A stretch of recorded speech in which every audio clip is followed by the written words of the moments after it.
everybody. This is our Here and Now pre-sermon message for the week.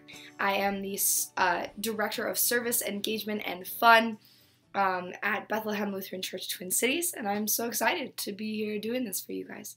So, I also apologize for my voice. I was at VBS dancing and shouting and singing all week, and so this is kind of what I'm left with, but hopefully you guys will be able to sort of understand me.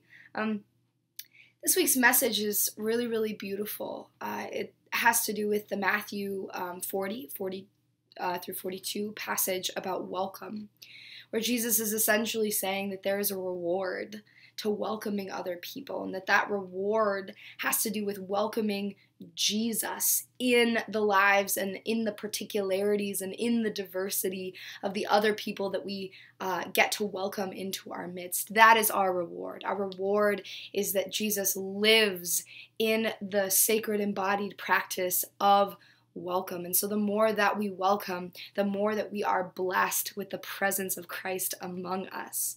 How beautiful a reward, how gorgeous a practice for us to engage in.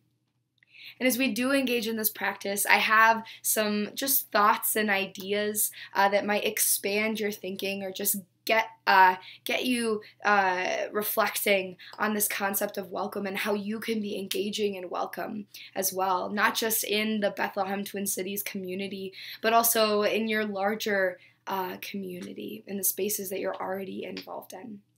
So when it comes to welcome, and as I sat down to think about this post, one thing that came to mind is that when we host people, if you've ever been a host, one thing that comes along with that is thinking about your guest very seriously. What are the particularities about your guest, the quirks or the differences of your guest's lived experience that you might need to think about as their host, as a person welcoming them into a certain space? Let's say I have an Aunt Sally and she's allergic to peanut butter. I'm not going to make her PB&J for dinner. That would be really silly.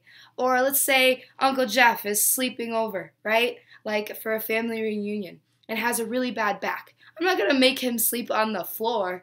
Like maybe we should get him a cot or a mattress of some kind. So when we think about welcome in the church, I think it's easy for us to think about it in terms of our heart and our love, to say, yeah, everybody's welcome here. Of course, God loves everybody and everybody can come. Everybody's welcome. But when it comes to those particular embodied, tangible things, I think sometimes we just don't take the time to talk about what those things might be.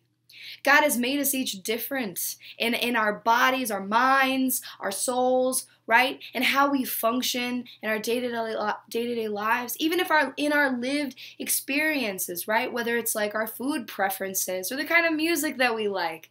And all of those things are good. Jesus promises that Jesus shows up in those differences, in our diversity, and not just in our sameness. I know it can feel overwhelming when we talk about welcome because it can feel sometimes like, well, how do we make everybody happy? But I might be biased as the director of fun. I think welcoming is such a beautiful and fun thing for us to do. I think we should be excited about the multitude of ways that we can do concrete and tangible things to make everyone that we know, everyone in our community, feel fully welcomed as themselves.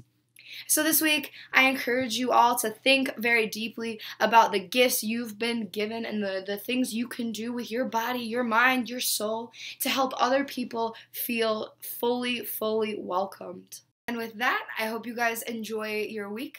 And I'm so excited to see how our community takes this message of welcome and embodies it in concrete and tangible ways in the weeks and months moving forward. Thanks for listening.